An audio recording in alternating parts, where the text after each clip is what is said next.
Over 100,000 have hauled out on one single beach.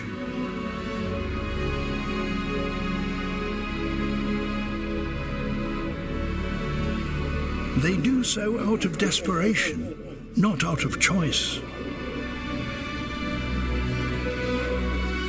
Their natural home is out on the sea ice. A walrus's eyesight out of water is poor, but they can sense the others down below. As they get hungry, they need to return to the sea.